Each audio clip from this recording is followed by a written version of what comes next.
Introducción. Como dijo, mi tema va a ser sobre la caracterización térmica y viscoelástica del caucho. Esto fue con ayuda de Yamila Traves, Nora Catalina y todo bajo la supervisión del Tim Oswald, nuestro profesor. Y en realidad el Polymer Engineering Center o el PEC no se enfoca tanto en caucho, pero poco a poco nos hemos estado metiendo más en ese tema y con eso empezamos. Entonces, antes de meternos a lo científico del caucho, sería importante por empezar con la motivación del proyecto. Y como muchos sabemos que el crecimiento del mundo ha traído muchas cosas buenas, pero a la misma vez ha traído muchas cosas malas, como en el medio ambiente, por la demanda del producto. Entonces es importante de tratar de hacer adelantos científicos en las investigaciones sobre materiales que vienen de fuentes que pueden mejorar la salud del medio ambiente. Entonces es por eso es importante realizar investigaciones sobre el caucho natural, ya que sabemos que tiene propiedades muy buenas para muchas aplicaciones donde necesitas un material que sirva como un amortiguador o que tenga propiedades elásticas a la misma vez. Entonces este material, como sabemos, proviene del árbol Hevia brasiliensis y haciendo un corte diagonal se puede extraer un látex que con un proceso controlado se puede convertir en un material hiperelástico. Y aquí tenemos una foto de la plantación del profesor Oswald en Yarima, Colombia, en donde la mayoría son madres solteras y con su esfuerzo de ellos se puede realizar este proyecto, ya que un proceso controlado no es suficiente y que también se necesita trabajadores bien entrenados y motivados. Entonces, el caucho se ha usado por muchos siglos. Lo que vimos es que hace como 3000 años los olmecas lo usaban para producir sus pelotas para jugar, y como hace 1000 años se usaba como un globito para limpiar los dientes, y como hace 50 años se usaba para producir llantas de carros, por ejemplo. Y como sabemos, esto nada más incluye un poco de las aplicaciones que se puede usar el caucho. Y arriba de las aplicaciones que tiene para ingeniería, también tiene muchos usos que pueden mejorar el medio ambiente. Entonces, como sabemos que los árboles son los pulmones del mundo, el árbol tiene la capacidad de inhalar 3 kilos de dióxido de carbono, puede consumir 1 litro de agua y nos da 3 kilos de oxígeno y 1 kilo de isopreno. Y de ahí se puede convertir este látex en muchos productos valuables en muchas aplicaciones. Entonces, después de hablar de la motivación, empezamos el análisis por mencionar que las muestras usadas en esos experimentos vienen de fechas distintas. Por ejemplo, en el año 2017 vienen las fechas de octubre, de noviembre, diciembre, del año 2018, donde viene de junio, julio, agosto y septiembre. Y esto era importante porque queríamos ver si resultarían unos cambios de propiedades con tiempo de almacenamiento o con el clima, ya que sabemos que el clima influye mucho en las propiedades mecánicas o even el comportamiento del árbol. Entonces, aparte de la variabilidad que viene de factores climáticos, también se ve mucha variabilidad entre el rollo cuando el caucho es procesado. Entonces aquí podemos ver un esquema de los sitios en donde extraemos las muestras del caucho. Y empezamos por hacer estudios de resonancia para ver si había un cambio o una diferencia en la conformación de la molécula.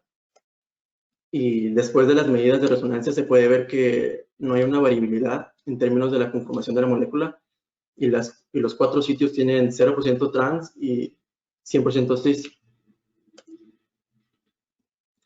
Y luego, como sabemos, trabajando con el caucho y procesándolo a temperaturas altas, es también muy importante en tomar en cuenta la estabilidad del material en diferentes ambientes atmosféricos, ya que el caucho es un material muy viscoelástico y que tiene la capacidad de liberar energía térmica cuando está bajo un estrés o un esfuerzo. Entonces, este tipo de análisis se puede hacer con el TGA, donde y puedes medir el peso en función de tiempo y en diferentes ambientes. Entonces aquí se puede ver en la figura que en la izquierda sí hay una gran diferencia en el comportamiento cuando el material es procesado en nitrógeno comparado a un aire, y ser procesado en aire baja la temperatura de degradación a 319 grados Celsius o centígrados, y cuando has procesado nitrógeno se cambia drásticamente y la temperatura de degradación viene siendo por 340 grados Celsius. Entonces, con eso se puede ver que es muy importante tomar en cuenta el tipo de ambiente que estás procesando tu material para que no se descomponga y para que no tengas tanta variabilidad. Entonces, como mencionamos que el caucho es un material muy viscoelástico, eso significa que no es como un material metálico que nada más tiene propiedades elásticas, sino si se ve en la figura de la izquierda, que también tiene un componente elástico, que es el resorte que se ve aquí, y también tiene un componente viscoso, que es la parte de arriba, que sirve como un amortiguador. Y procesando el material en aire y temperaturas altas influye en el comportamiento mecánico viscoelástico. Entonces, por eso hicimos unas medidas de tiempo de relajación en donde el material es expuesto a una deformación constante y de ahí se mide el esfuerzo en función de tiempo. Entonces, en teoría, el tiempo de relajación es el tiempo necesario para que el esfuerzo llegue del máximo a 1% de ese máximo esfuerzo que siente el material. Y en la gráfica se puede ver que hay una disminución drástica en el tiempo de relajación cuando el material es procesado en aire. Cuando es en aire, el tiempo de relajación son 3 segundos y en nitrógeno son 59 segundos. Y ya que el tiempo de relajación es una medida de la facilidad con que las moléculas se alineen con el estrés o el esfuerzo, entonces este disminuyo de tiempo de relajación significa que el material es degradado y que resulta también en el disminuyo dimensional de la molécula. Y aquí se pueden ver muestras de otros 2 meses. En de la izquierda son muestras de octubre del 2017 y en la derecha son muestras de agosto de 2018. Y se puede ver que con cada medida se va moviendo esa curva más y más para abajo. Y otra vez, con tiempo expuesto a estas altas temperaturas y en aire, el material va perdiendo sus propiedades elásticas y también cambia en vez su tiempo de relajación. Entonces, ya como sabemos que se acelera la decomposición del material a temperaturas altas, también lo que hicimos fue normalizar el tiempo de relajación y se puede ver que se baja ese tiempo de relajación ya que le aumentas el tiempo expuesto a esos 250 grados. Entonces, la figura enseña que los materiales siguen relativamente la misma curva, pero todos tienen distintos tiempos de relajación. Y luego lo que hicimos fue ver si ese tiempo expuesto a esa temperatura influye en el esfuerzo máximo que siente el material o el caucho bajo esa deformación constante. Y lo que se pudo ver son que las medidas más antiguas, que son las curvas rojas, que no tienen un cambio muy drástico de su máximo esfuerzo que siente el material. Pero ya que ves las curvas negras, que son materiales más jóvenes, del 2018, se ve que ese cambio de máximo esfuerzo es más drástico. Con la curva hasta arriba se puede ver que se disminuye muy rápidamente ese esfuerzo máximo. Y lo que se puede decir es que este disminuyo se puede relacionar a lo que se llama el storage hardening, que es el endurecimiento del material debido al almacenaje. Y se ha explicado con la literatura que se aumentan los entrecruzamientos con tiempo muy lentamente, que por eso se puede ver que ya después de cierta cantidad de tiempo, que ese esfuerzo ya es más constante y no cambia mucho. Después de aquí seguimos con unos análisis térmicos y los realizamos pues, haciendo estas curvas calorimétricas, donde nos podían dar información sobre cómo la señal del DSI, por ejemplo, estaba relacionada con la cantidad de lluvia o factores climáticos. Entonces empezamos las medidas con nuestro DSI de NETCH usando 2 ciclos de calentamiento, ya que muchas veces se usan 2 ciclos para tratar de borrar esa historia térmica que es debido al manejo del material. Y después de hacer estos análisis se vio que no daban 2 curvas calorimétricas en el segundo ciclo, entonces por eso nomás se utilizó uno. Y realizando los experimentos queríamos ver qué tan repetible eran los resultados. Entonces, analizando a todas las curvas, sí se veía en realidad que si eran consistentes y que daban resultados con magnitudes muy similares. Entonces, después de ver varias pruebas, lo que hicimos fue ver la energía de fusión o la energía que absorbe el material cuando está calentado. Y eso se puede medir por el área que está abajo de la curva. Y en la literatura se puede comparar con la cantidad de cristalización que tiene el material.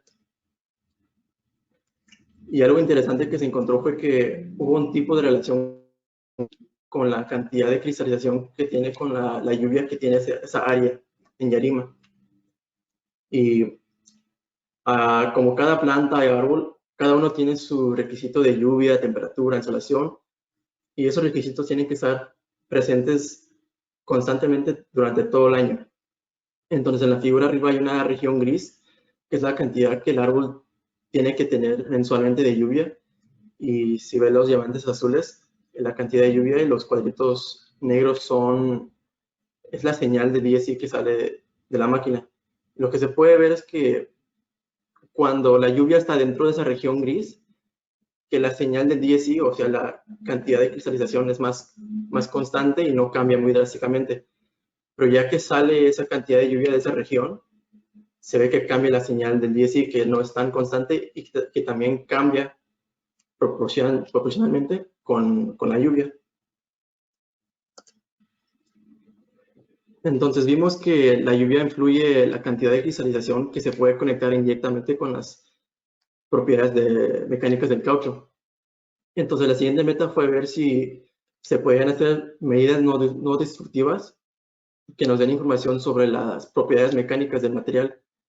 Entonces, usando un método de ultrasonido, se puede medir el tiempo necesario para que esa onda atraviese el material, y sabiendo la dimensión y la densidad de la muestra, se puede calcular constantes elásticos como por ejemplo el módulo. Entonces queríamos ver si había una relación con el constante elástico y la cantidad de lluvia. Y lo que vimos fue lo siguiente. La figura tiene el constante elástico en la izquierda de la figura, que luego se puede utilizar para calcular el módulo del material, y en la derecha tenemos la cantidad de lluvia. Y se puede ver un poco como la relación de cuando baja la lluvia, también baja ese constante elástico. Y esto apoya los encuentros que vimos sobre cómo la cantidad de lluvia también afecta la cantidad de cristalización que tiene el material. Entonces ya con eso nos regresamos a medidas relacionadas a la rheología del material, y usamos de nuevo nuestro rheómetro de placas paralelas y empezamos a investigar qué método usar para nuestras medidas para que nos den buena resolución y para que podamos utilizar los sensores del rheómetro apropiadamente.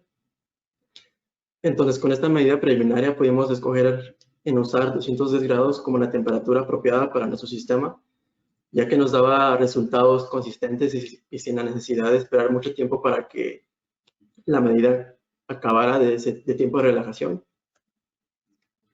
Y la segunda medida preliminar fue seleccionar la cantidad de información para usar en esos ensayos. Y aquí también se utilizó 10% porque nos daba la resolución favorable de la máquina, y si usábamos deformaciones más bajas no nos iba a dejar o no nos iba a dar resolución muy buena para nuestras medidas. Entonces, con el método seleccionado empezamos a ver o realizar ensayos de tiempo de relajación, y aquí es donde vemos el problema que ocurre hoy en día en la industria, que hay mucha variación entre medidas geológicas, y aquí se puede ver dos muestras de junio en la izquierda y de diciembre en la derecha, que son de años distintos. Y aquí es donde se ve el comportamiento que Esteban Friedenthal nos estaba enseñando en la jornada en Querétaro, que con más y más medidas geológicas se empezarían a ver como una figura de una escoba, y las medidas no iban a seguir la misma curva. Y este comportamiento se vio en todas las fechas y no nos dejó ver o encontrar una relación fija entre el tiempo de almacenamiento y el comportamiento geológico. Y adicionalmente tratamos medidas de DMA, pero en esta medida le hacíamos de compresión y usamos 20% de deformación, igual porque nos daba resolución favorable y sin mucho ruido. Y vimos otra vez que los mismos tipos de resultados que vimos en el rómetro de placas paralelas, que había mucha variación entre el mismo rollo. Entonces, ya tratando de hacer medidas diferentes, hicimos uno que se llama creep, que es donde impones un esfuerzo constante y mides la cantidad de información en función de tiempo, y ese tipo de medida se llama creep, como dije, y lo que se puede ver este efecto es el fading memory o el desvanecimiento de memoria, que es cuando si el material es expuesto a un esfuerzo constante, entonces al quitar ese esfuerzo y luego aplicarlo de nuevo, resultaría en una deformación más grande que la anterior. Y aquí se puede ver en la figura cómo la curva sólida es el primer ensayo y la línea punteada es el segundo ensayo, y que cada vez que aplicas ese esfuerzo de nuevo, se va moviendo esa curva para arriba y el material siente una deformación más y más grande. Entonces, para hacer un resumen de las investigaciones que hicimos en el PEC, vimos que las propiedades mecánicas y el caucho son afectados por muchas variables, como la cantidad de lluvia y que cómo afecta a la cantidad de cristalización y las propiedades mecánicas. El método de almacenamiento, porque sabemos que el material va cambiando con tiempo. El método de proceso y el manejo del material, ya que el material tiene memoria y que cambia el comportamiento con tiempo. Y entonces, para el trabajo en el futuro, se va a realizar trabajo usando el Bravender, el mezclador que tenemos, para crear una muestra más representativa del rollo y tratar de encontrar una relación entre ese tiempo de almacenamiento con propiedades geológicas. Y también usaremos nuestro DMA para extraer las curvas de Lissajous, que explican la eficiencia del material en cómo absorbe y cómo disipa la energía cuando están bajo un esfuerzo. Y también otro trabajo que realizaremos es ensayos para investigar las propiedades en tensión del caucho natural y tratar otra vez de encontrar relaciones con el clima y con el tiempo de almacenamiento. Entonces, gracias por su atención.